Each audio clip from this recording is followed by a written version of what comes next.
안녕하십니까? 안녕하십니까? 잘 지내셨어요? 오늘 말씀 제목은 나는 하나님을 믿노라입니다. 말씀은 사도행전 27장 1절에서 44절입니다. 요절 25절을 같이 읽겠습니다. 사도행전 27장 25절입니다. 시작. 그러므로 여러분이여 안심하라. 나는 내게 말씀하신 그대로 되리라고 하나님을 믿노라. 기도하겠습니다. 오늘 오신 주님, 오늘도 우리가 살아계신 성부, 성자, 성령, 삼위 하나님을 예배할 수 있도록 은혜 주심을 감사합니다. 우리가 드리는 예배가 주님을 기쁘시게 하는, 또 주님께 찬송하는 예배가 되게 하여 주시고, 한 주간에 우리의 많은 죄와 허물을 예수님의 피로 용서해 주시고, 이 시간 하나님의 말씀으로 은혜와 복을 주십시오.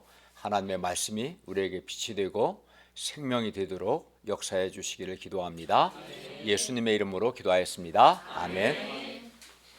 아마 의자에 다 지도가 있죠. 오늘은 조금 앞부분은 지도를 좀 보셔야 합니다. 오늘 말씀은 바울이 죄수의 몸으로 그 배를 타고 로마로 가는 과정입니다. 여기 보시면 지도 한번 보세요. 예루살렘에서 위로 올라가면 왼쪽에 가이사랴 있죠. 거기서부터 그 빨간색으로 표시되어 있죠. 로마로 가는 과정인데, 오늘은 이제 멜리데까지 도착하는 내용입니다. 로마로 가는 바울 일행의 백길은 매우 험난했습니다. 왜냐하면 가을에서 겨울로 접어드는 계절이라 풍랑이 심했기 때문입니다. 무엇보다 중간에 유라굴로를 만나 14일 동안이나 표류했기 때문입니다. 이때 사람들은 여러 날 동안 해도 별도 보이지 않고 큰 풍랑이 그대로 있었기 때문에 구원의 소망마저 없어졌습니다. 완전히 절망적인 상태였습니다.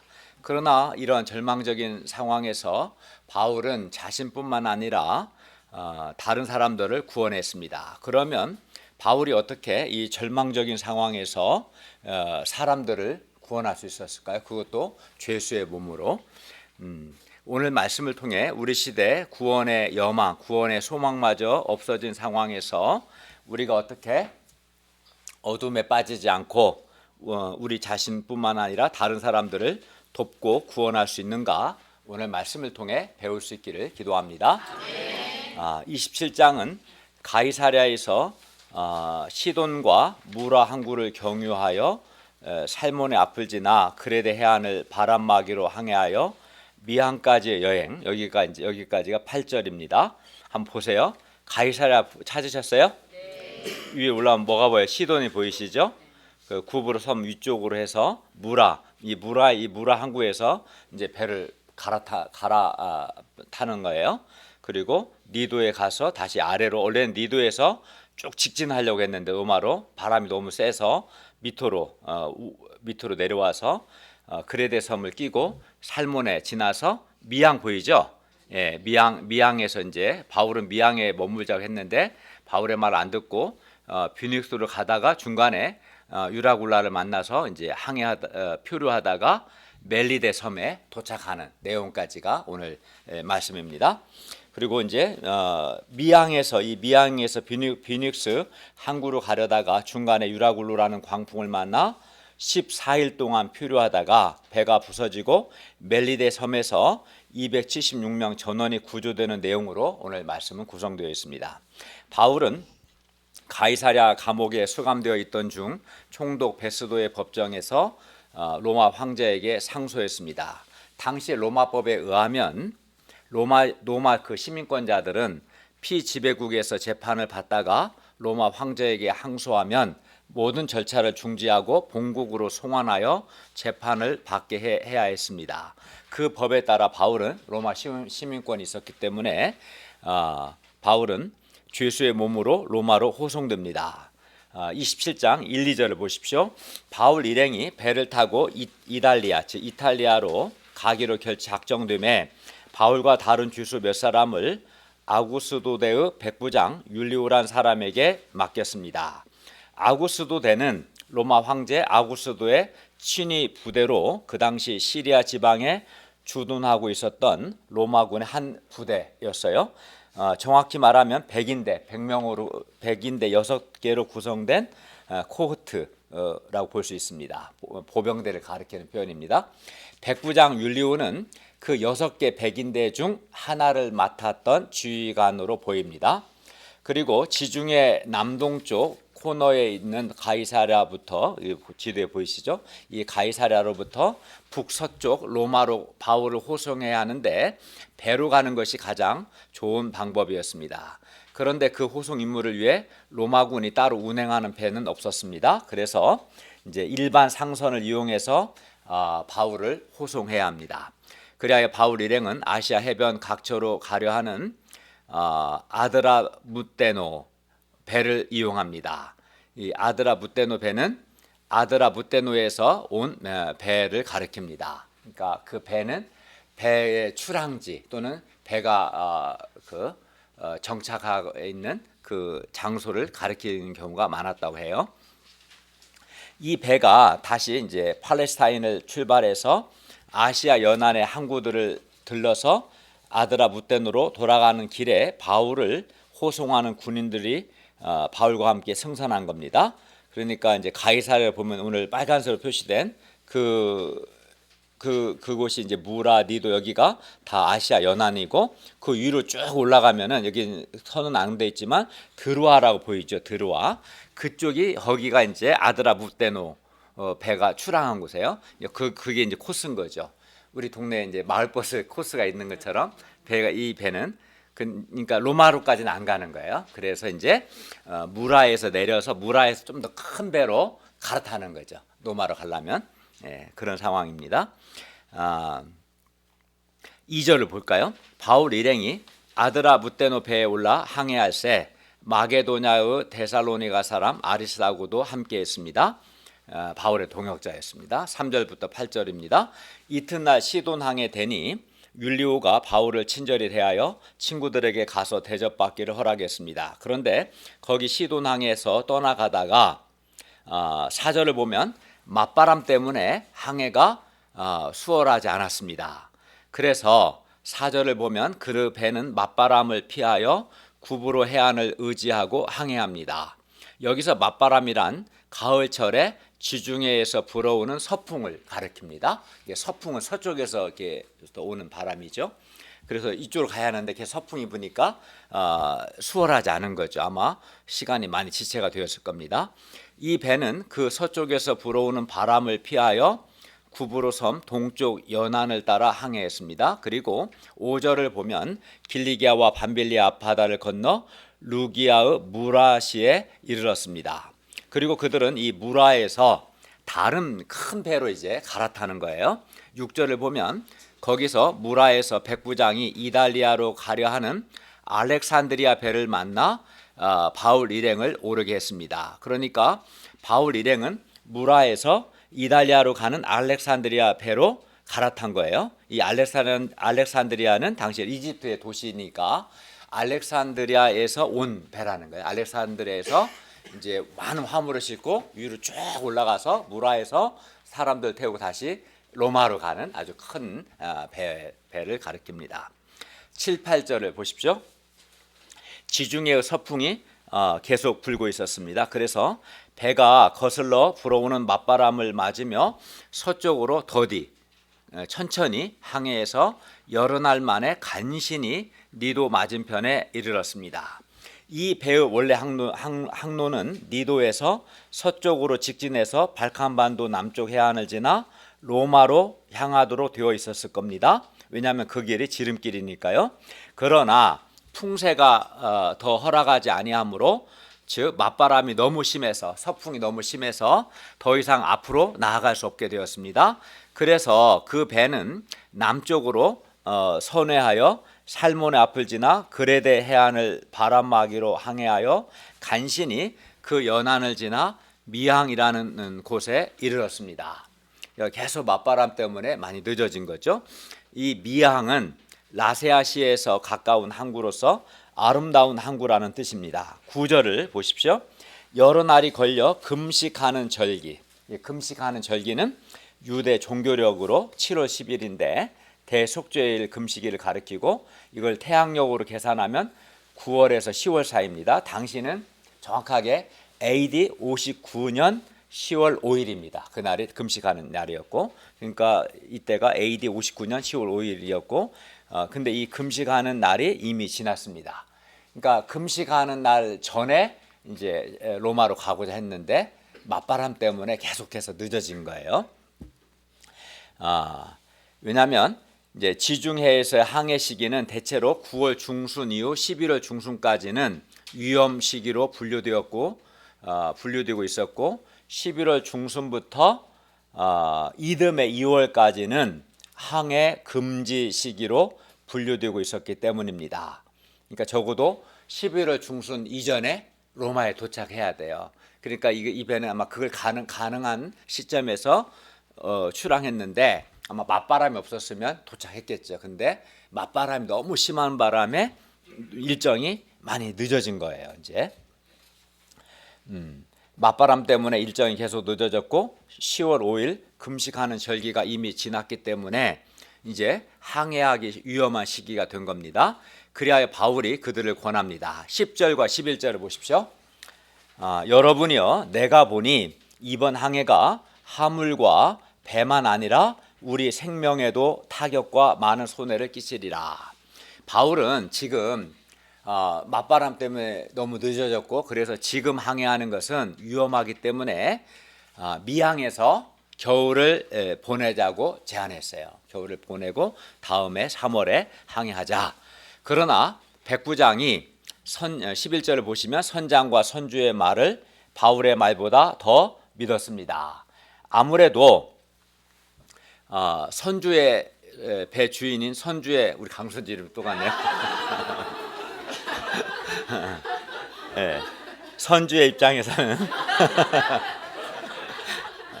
하루라도 빨리 화물과 여객을 수송해야 손해가 없을 테고, 선장 역시 이 정도 풍랑은 자신의 경험과 역량으로 충분히 감당해낼 수 있다고 자신했던 것 같습니다. 게다가 12절을 보면 그 항구 곧 미항이 겨울을 지내기에 불편하므로 거기서 떠나 아무쪼록 뷰닉스에 가서 겨울을 지내자 하는 자가 더 많았습니다. 올해 여기 갔다 온 목자님한테 들었는데 이 미항은 항구가 작대요.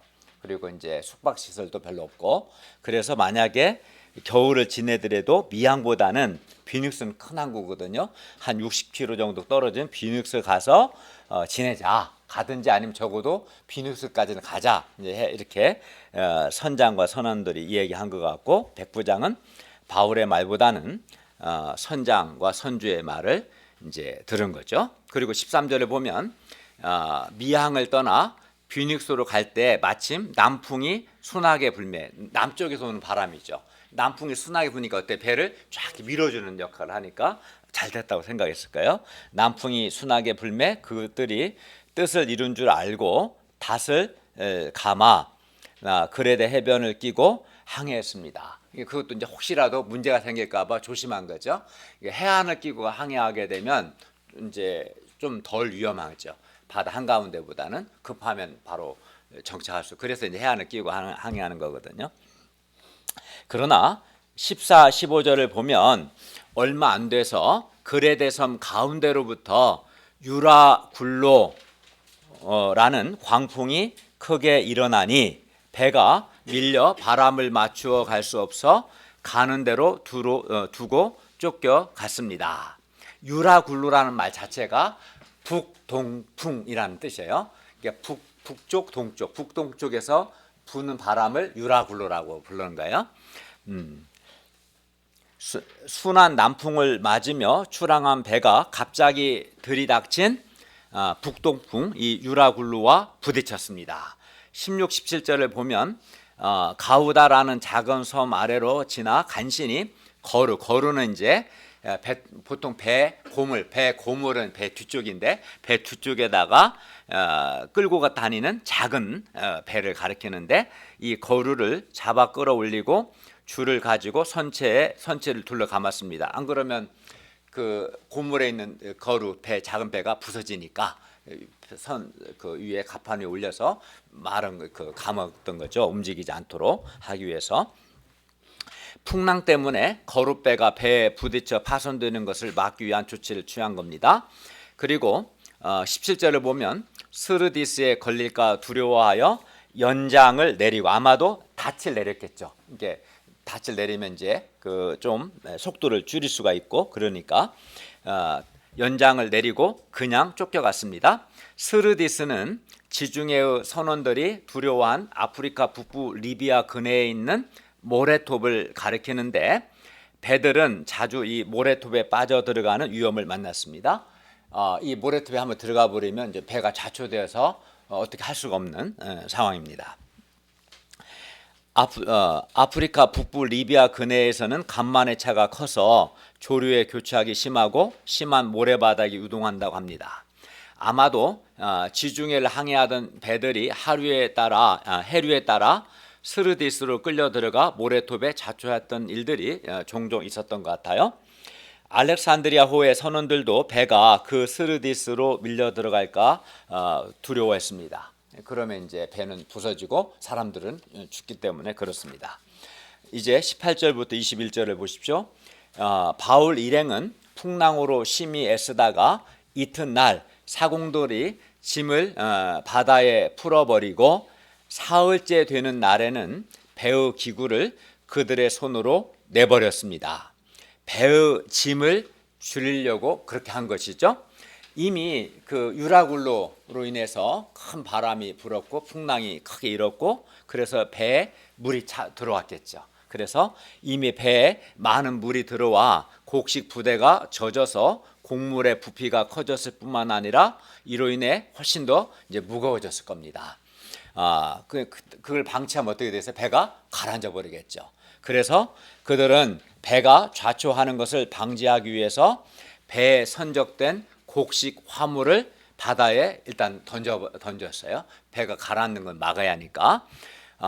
그리고도 이제 이게 해결이 안 되는 거죠. 계속 북동풍 심하게 불고 풍랑은 크고 물은 배에 잠기고, 그래서 이제 광풍을 만난 사흘째 되는 날에는 어쩔 수 없이 배의 기구들까지 바다에 던져버린 겁니다. 배의 기구는 배를 운행하기에 꼭 필요한데 그 최대한 짐을 없애기 위해서 기구들까지도 바다에 던졌습니다. 이로써 10절에서 바울이 이번 항해가 하물과 배에 손해를 끼칠 것이라는 바울의 예언이 실현됐어요. 20절을 보십시오. 이 여러 날 동안 해도 별도 보이지 아니하고 큰 풍랑이 그대로 있음에 구원의 여망마저 없어졌습니다. 그러니까 유라굴로 광풍이 계속된 거죠. 그래서 태풍이, 한마디로 북동쪽에서 오는 큰 태풍으로 인해서 그들이 막 계속 멀미도 하고 배에 물이 가득 차고, 그런 이대로 가면 이제 배가 가라앉겠다, 아니면 암초에 부딪히겠다, 이렇게 생각했던 것 같아요. 해도 달도 보이지 않기 때문에 배는 오늘날 같은 나침반이 있는 건 아니니까요. 배는 방향 감각을 상실한 채 절망적인 표류를 계속하고 있었습니다.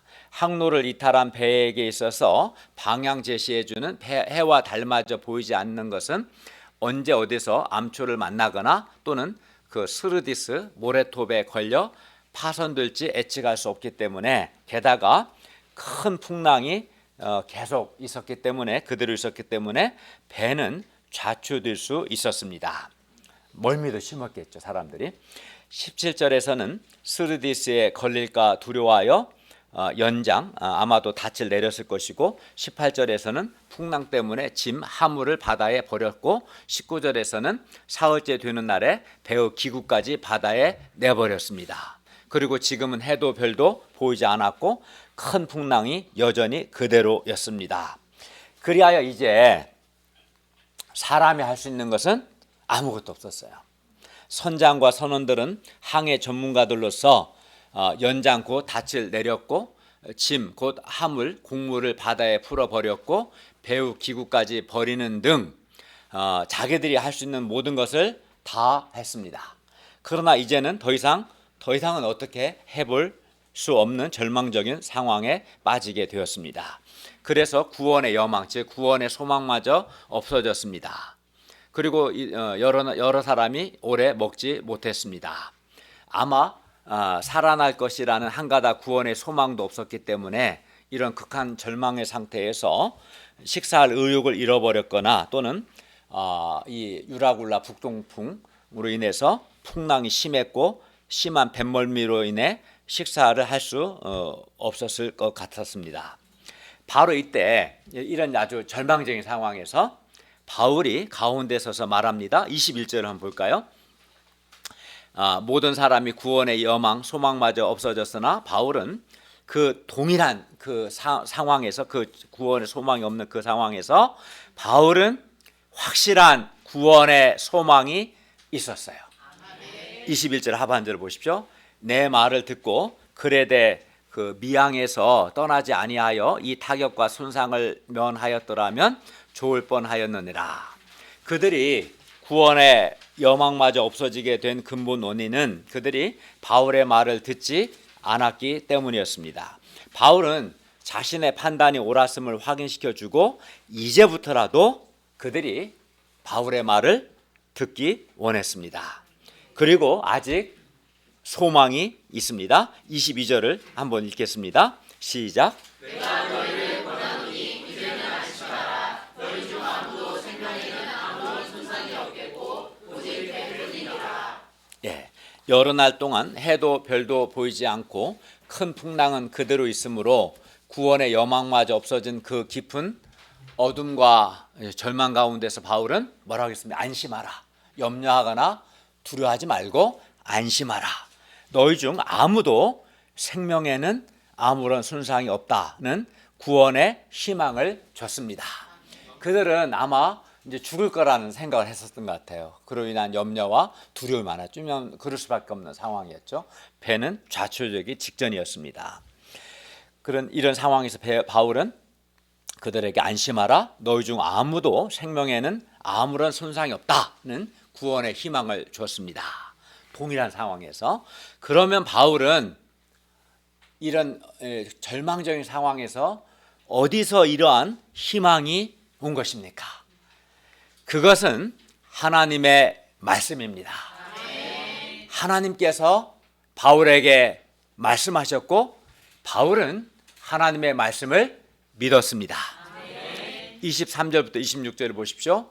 내가 속한 바 곧 내가 섬기는 하나님의 사자가 어젯밤에 내 곁에 서서 말하되 바울아 두려워하지 마라. 두려워하지 말라. 네가 가이사 앞에 서야 하겠고 또 하나님께서 너와 함께 항해하는 자를 다 너에게 주셨다 하였으니 그러므로 여러분이여 안심하라. 나는 내게 말씀하신 그대로 되리라고 하나님을 믿노라. 그런즉 우리가 반드시 한 섬에 걸리리라. 하나님의 사자가 바울에게 두 가지를 말했습니다. 하나는 바울이 반드시 가이사 황제 앞에 서야 하겠다는 것이고, 즉 바울이 가이사 앞에서 주 예수를 증거해야 한다는 것이고, 그러려면 살아 있어야겠죠, 그죠? 또 다음으로 두 번째는 하나님께서 바울과 함께 항해하는 자를 다 바울에게 주셨다. 이 말은 그들의 안전을 바울에게 맡기셨다라는 뜻입니다. 그러므로 그들의 생명에는 아무 손상이 없다는 것입니다. 이상에서 바울도 그들과 동일한 배에서 그들과 동일하게 유르굴라 북동풍 큰 태풍을 만났습니다. 그런데도 모든 사람이 구원의 소망이 없어진 그때 바울은 두려워하지 않고 사람들에게 생명에는 아무런 손상이 없을 것이라는 믿음과 희망을 심어서 사람들을 위로하고 사람들을 격려했습니다. 그리고 그가 이렇게 할 수 있었던 것은 그가 하나님과 하나님의 말씀을 믿었기 때문입니다. 25절을 보시면 여러분이 안심하라. 나는 내게 말씀하신 그대로 되리라고 하나님을 믿노라. 바울과 같이 하나님과 하나님의 말씀을 믿는 사람은 구원의 소망마저 없어진 어둠과 절망의 상황 가운데서도 안심할 수 있습니다. 누가 이렇게 안심할 수 있겠습니까?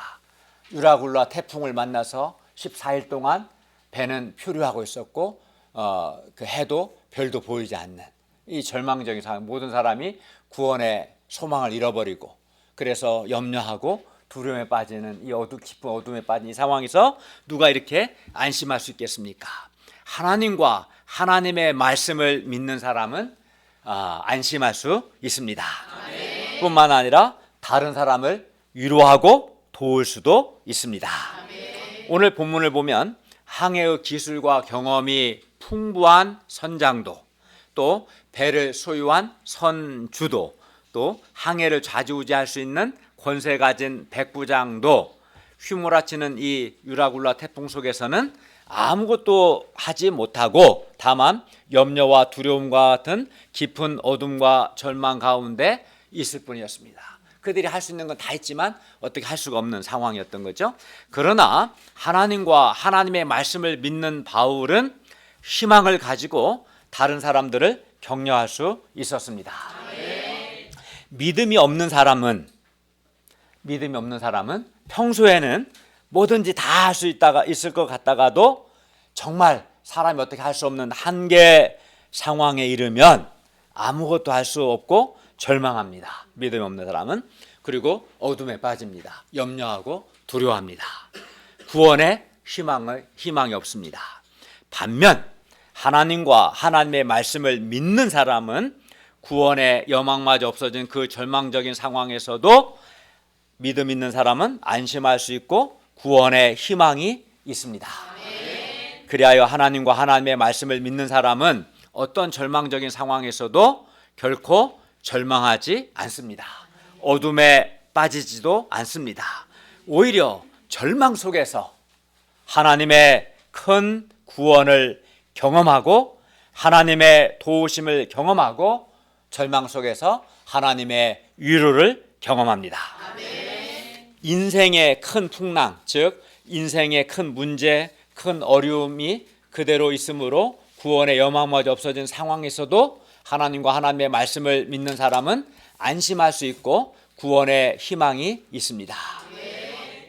그러므로 우리가 믿고 의지할 것은 선장의 항해 경험도 아니고 또 배 가진 선주의 돈도 아니고 백부장의 권세도 아니고 오직 하나님과 하나님의 말씀뿐입니다. 평상시는 백부장의 권세나 선장의 항해 경험이나 선주의 돈이 유력을 발휘하지만 인간이 어떻게 할 수 없는 한계 상황에 만나면 어떻게 할 수가 없는 거죠. 우리가 오직 하나님과 하나님의 말씀만을 의지할 수 있을 뿐입니다. 그런데 보통 인생을 항해에 비유하죠.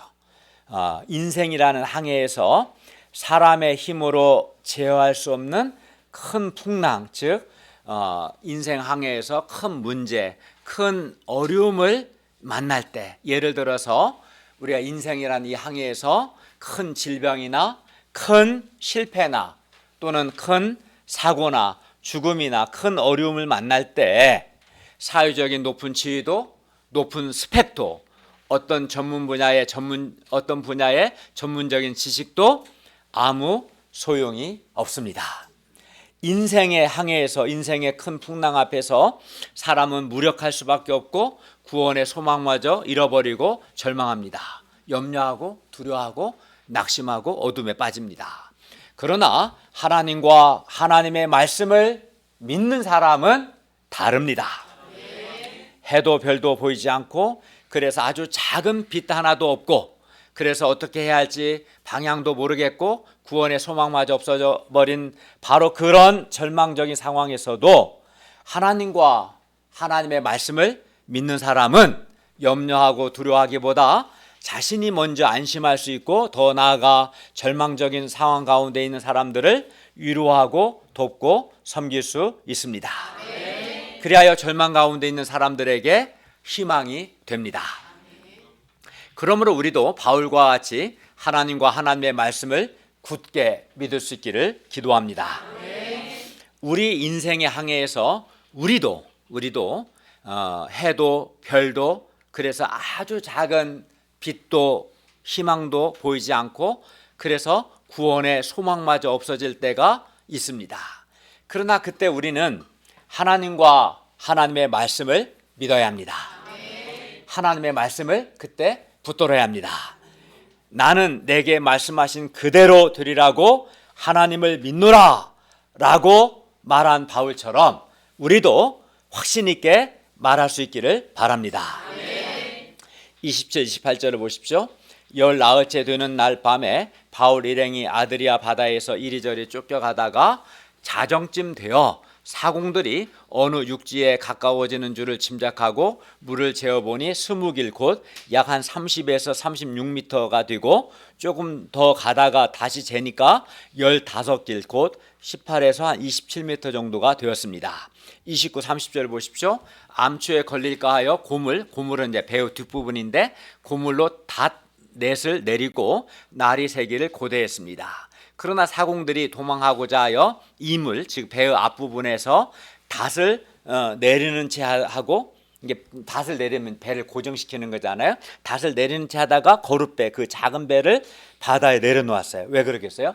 거룻배 타고 도망가려고 자기들만. 이를 보고 바울이 백부장과 군인들에게 말합니다. 31, 32절을 보십시오. 이 사람들이 배에 있지 아니하면 너희가 구원을 얻지 못하리라. 이에 군인들이 거룻줄을 끊어서 떼어버렸습니다. 왜냐하면 선원들 자기들만 이제 거룻배 타고 도망가려고 하니까 그렇게 못하도록 거룻줄을 끊어버린 거죠. 군인들이 바울의 말을 순종했습니다. 날이 새어가매 바울이 여러 사람에게 음식 먹기를 권하여 말합니다. 33절에서 36절을 보십시오.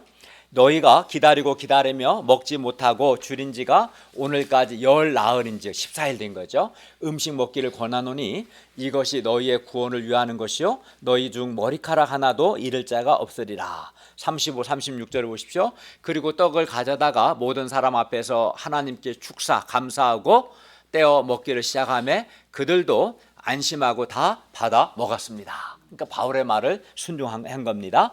그들이 살려면 바울의 말을 들어야 합니다. 왜냐하면 바울이 비록 죄수이지만 그는 하나님의 종이고 하나님께서 그들을 다 바울에게 주셨기 때문입니다. 하나님께서 그들의 안전을 바울에게 맡기셨기 때문입니다. 그러므로 이제 바울에 대한 태도에 따라 그 바울에게 순종하느냐 순종하지 않느냐에 따라서 그들의 죽고 사는 것이 결정됩니다. 왜냐하면 바울은 하나님의 종이고 하나님께서 그들 276명을 바울에게 맡기셨기 때문이죠. 그리고 그들이 바울의 말을 듣는다는 것은 곧 바울을 통해 주신 하나님의 말씀을 듣는 것입니다. 왜냐하면 하나님께서 바울을 통해 말씀하셨기 때문입니다. 그리하여 바울을 통해 주시는 하나님의 말씀을 듣고 순종하는 사람만이 생명을 얻습니다. 구원을 받습니다. 하나님께서 하나님의 종을 통해 주시는 하나님의 말씀을 듣고 순종해야 합니다. 그것이 구원의 길이고 그것이 생명의 길입니다. 37절부터 44절을 보십시오. 배에 있는 사람의 수는 전부 276명이었습니다. 38에서 40절입니다.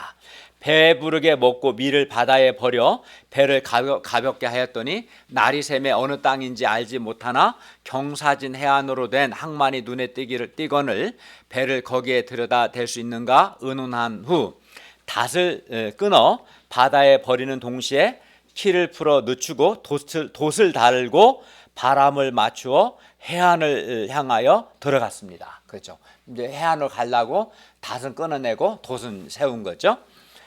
그런데 이제 문제가 생겼습니다. 41절을 보십시오. 두 물이 합하여 흐르는 곳, 이게 우리나라 있죠. 두물머리 기억 안 나요? 그 한강 물이 합쳐지는 두 물이 합쳐지는 그 두물머리라고 하잖아요. 여기도 두 물이 합쳐지는 곳을 만났는데 배를 걸었는데 이 물은 배의 이제 앞쪽이죠. 부딪혀 움직일 수 없이 붙고 더 이상 이제 배가 움직이지 않게 된 거죠. 배의 고물, 배의 뒷부분은 큰 물결에 깨어져 갔습니다. 이게 배가 움직이지 못하게 된 거죠. 바울이 20절에서 말한 대로 배가 파선했어요. 42절을 보십시오. 이때 군인들은 죄수가 헤엄쳐서 도망할까 하여 그들을 죽이는 것이 좋다 했습니다. 죄수가 도망가면 군인들이 그 죄수를 대신해야 하거든요.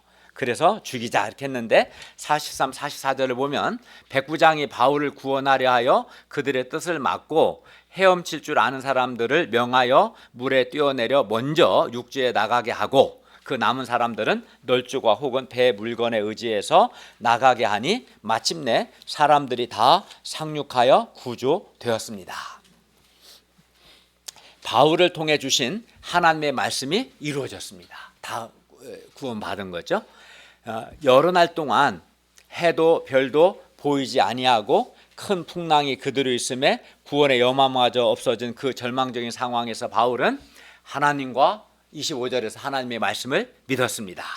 그리고 사람들에게 믿음과 희망을 심었고 사람들은 바울의 말에 순종했습니다. 군인들도 순종했고 백부장 율리오도 순종했고 그 배에 있는 모든 사람이 다 바울의 말에 순종했습니다. 그 결과 276명이 다 구원을 받는 놀라운 역사가 일어났습니다. 이건 영화로 만들어도 될 정도로, 그죠? 이건 불가능했거든요. 유르굴라를 만나서 배가 표류할 수밖에 없는 이런 상황에서 276명이 한 사람도 죽지 않고 다 살아남았다는 굉장히 놀라운 일이죠. 그리고 굉장히 사실적으로 묘사했죠. 사도행전을 기록한 누가는 의사의 역사가로서 아주 굉장히 꼼꼼하게 기록을 잘 해놨어요. 그 상황을. 이를 통해 볼 때 하나님을 믿는 한 사람의 지도자가 매우 중요함을 배웁니다. 그리고 하나님의 종을 통해 주시는 하나님의 말씀에 순종하는 것 또한 매우 중요합니다. 오늘 본문의 선원들, 선주, 백부장, 율리오가 다 바울에게 순종한 것처럼 순종해야 합니다. 지금도 하나님을 믿는 한 사람의 믿음과 그리고 순종하는 사람들을 통해 하나님의 구원 역사가 일어나고 있습니다. 그러므로 우리도 바울과 같이 우리가 먼저 하나님과 하나님의 말씀을 믿는 믿음의 사람이 되고 또 하나님의 종을 통해 주시는 하나님의 말씀을 순종하는 순종의 사람이 되기를 간절히 기도합니다. 그때 우리는 구원의 소망마저 없어진 상황에서도 하나님의 큰 구원을 경험하게 될 것입니다. 누가요? 믿음과 순종의 사람이 절망적인 상황에서도 하나님의 큰 구원을 경험하게 될 것입니다. 이렇게 하나님과 하나님의 말씀을 믿고 순종하는 믿음과 순종의 사람이 하나님의 큰 구원, 하나님의 큰 도움, 하나님의 큰 위로를 경험합니다. 그러면 여기 있는 여러분은 믿음과 순종의 사람입니까? 아니면 불신과 불순종의 사람입니까? 여러분이 살아계신 하나님의 큰 구원, 하나님의 큰 도우심, 하나님의 큰 위로를 경험하기를 원하신다면 지금 불신앙과 불순종을 회개하고 반드시 믿음과 순종을 배워야 합니다.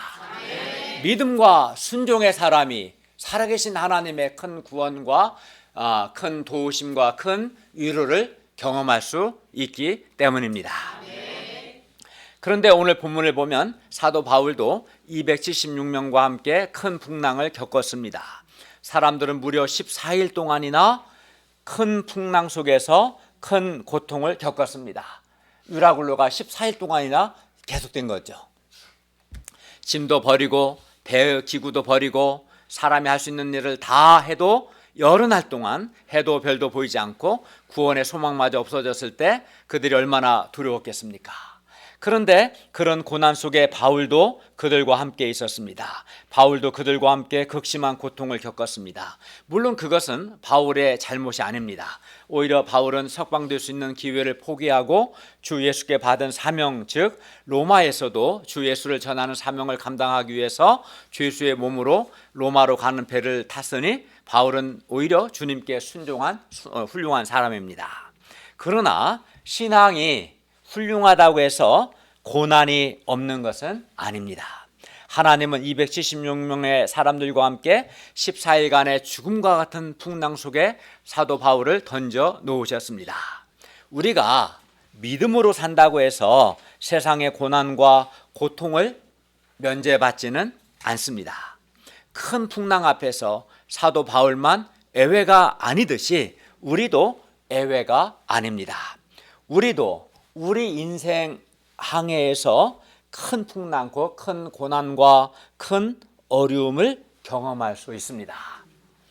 우리도 취업에 어려움을 겪을 수 있고요, 직장 생활에 어려움을 겪을 수 있고, 또 인간관계에 어려움을 겪을 수 있고, 자녀 양육에 어려움을 겪습니다. 우리도 질병과 여러 사고들을 경험합니다. 인생 항해에서 뜻하지 않은 유라굴로를 우리가 만날 수 있는 것이죠. 게다가 우리 목자님들은 사람들에게 예수 그리스도의 복음을 전하는 전도의 어려움, 사람들을 돕고 키우는 제자 양성의 어려움까지 경험합니다. 그러나 하나님을 믿는 우리는 하나님과 하나님의 말씀을 믿기 때문에 구원의 소망마저 없어질 때에도 우리는 안심할 수 있고 오히려 다른 사람들을 위로하고 도울 수 있습니다. 하나님과 하나님의 말씀을 믿는 사람은 무엇보다 살아계신 하나님의 큰 구원을 경험할 수 있습니다.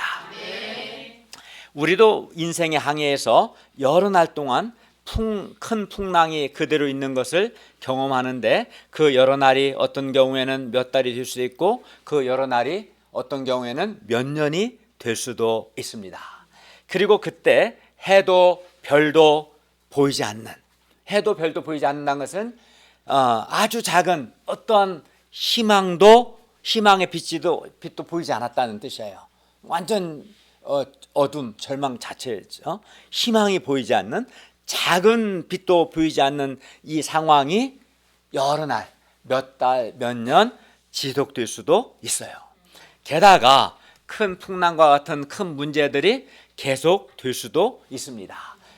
이런 경험을 하다 보면 사람이 구원의 소망마저 없어져 버릴 수 있습니다. 희망이 보이지 않고 미래가 보이지 않는 것이죠. 그러나 그때 우리는 어떻게 합니까? 바울과 같이 하나님과 하나님의 말씀을 믿어야 합니다. 하나님의 구원을 믿어야 합니다. 나는 내게 말씀하신 그대로 되리라고 하나님을 믿노라. 그리하면 비록 어떤 희망의 빛도 보이지 않고 또 큰 풍랑과 같은 큰 어려움이 그대로 있고, 그래서 구원의 소망마저 없어질지라도 우리는 염려나 두려움이나 부정적인 생각과 같은 어둠에 빠지지 않고 안심할 수 있습니다. 어려움이 없어서가 아니라 하나님과 하나님의 말씀을 믿기 때문에, 하나님의 큰 구원을 믿기 때문에 어둠에 빠지지 않고 안심할 수 있는 거죠. 그리고 더 나아가 다른 사람들을 위로하고 돕고 섬길 수 있습니다. 그리고 때가 되면 반드시 살아계신 하나님의 큰 구원을 경험하게 될 것입니다. 그러므로 우리에게 중요한 것은 우리가 하나님과 하나님의 말씀, 하나님의 구원을 믿는 것입니다. 그리고 하나님의 종이 하나님의 말씀을 가르치고 하나님의 말씀에 기초하여 영적으로 권면할 때 순종해야 합니다. 예를 들어 소원을 가지고 바울이 선장이나 선주나 사람들이 바울의 말에 순종한 것처럼 하나님의 종이 예를 들어 이제 소원을 가지고 말씀 공부하고 바른 자세로 예배드리세요 이렇게 권면할 때, 또 말씀을 붙들고 기도하세요 라고 권면할 때, 또는 염려하거나 불평하지 말고 하나님을 믿고 하나님께 감사하세요 이렇게 권면할 때, 이외에 말씀에 기초하여서 권면할 때 오늘 본문의 백부장, 선장, 선원들처럼 순종해야 합니다. 순종을 해야 하나님의 큰 구원을 경험할 수 있습니다.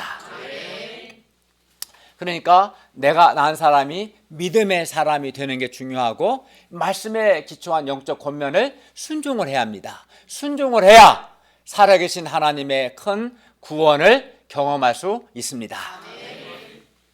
저도 우리의 인생을 항해로 비유하는데, 저의 인생 항해에서 여러 번 유라 굴로와 같은 크고 작은 여러 어려움들을 만났습니다.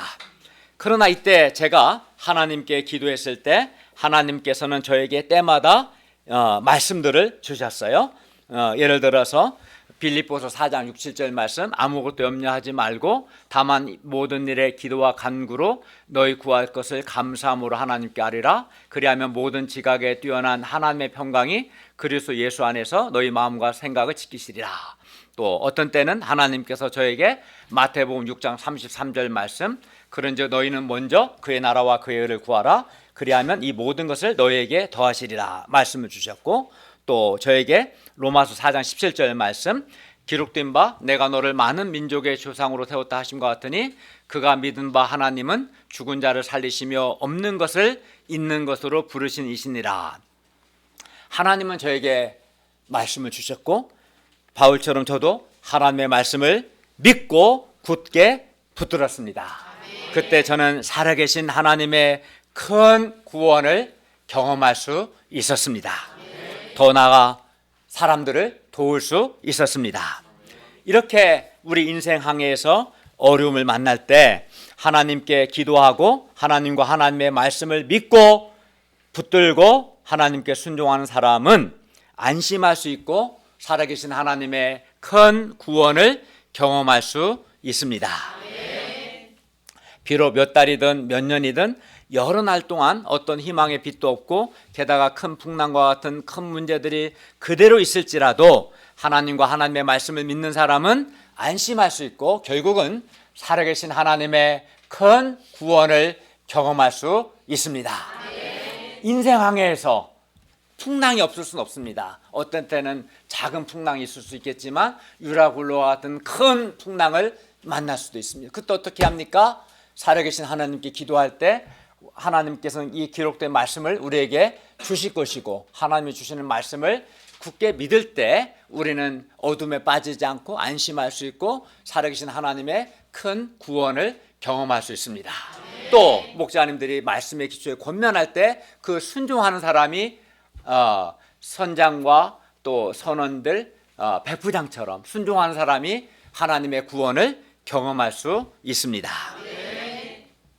결론입니다. 하나님께서 예수님의 증인의 사명을 감당하는 바울과 함께 하셔서 그를 보호하시고 그를 도우셨습니다. 또 바울을 위로하시고 격려하셨습니다. 하나님은 지금도 예수 그리스도의 증인들과 함께 하셔서 위로하시고 도우십니다. 그리고 바울 한 사람의 하나님과 하나님의 말씀을 믿는 그 믿음을 통해서 276명이 구원을 얻었습니다. 그러므로 우리 한 사람이 비록 많은 날 동안 아주 작은 희망의 빛도 보이지 아니하고 큰 풍랑, 큰 문제들이 그대로 있는 것처럼 큰 어려움이 그대로 있어서 구원의 소망마저 없어져 버릴 것 같을지라도 하나님과 하나님의 말씀을 믿고 순종하는 것이 매우 중요합니다. 그렇게 해야 먼저는 내 자신이 어둠에 빠지지 않고 안심할 수가 있고, 더 나아가 하나님의 큰 구원을 경험하고, 다음으로 하나님을 믿는 나은 사람을 통해서 많은 사람들이 구원받는 구원의 역사가 일어날 것입니다. 기도하겠습니다. 은혜로우신 주님, 오늘 말씀을 통해서 우리가 인생 항해에서 큰 풍랑을 만나고 여러 날 진행되고 작은 빛도 보이지 않을지라도 이때 하나님과 하나님의 말씀을 믿고 굳게 붙들고 순종할 때 어둠에 빠지지 않고 안심할 수 있고 하나님의 큰 구원을 경험할 수 있음을 말씀을 통해서 가르쳐 주셔서 감사합니다. 어려움 앞에서 어두운 생각하지 않고 기도하고 또 말씀 공부나 주일 예배 가운데 하나님이 주시는 말씀을 굳게 믿고 붙들고 또 목자님들의 말씀에 기초한 영적인 권면을 순종함으로 살아계신 하나님의 큰 구원을 경험하게 도와주시옵소서. 예수님의 이름으로 기도하였습니다. 아멘.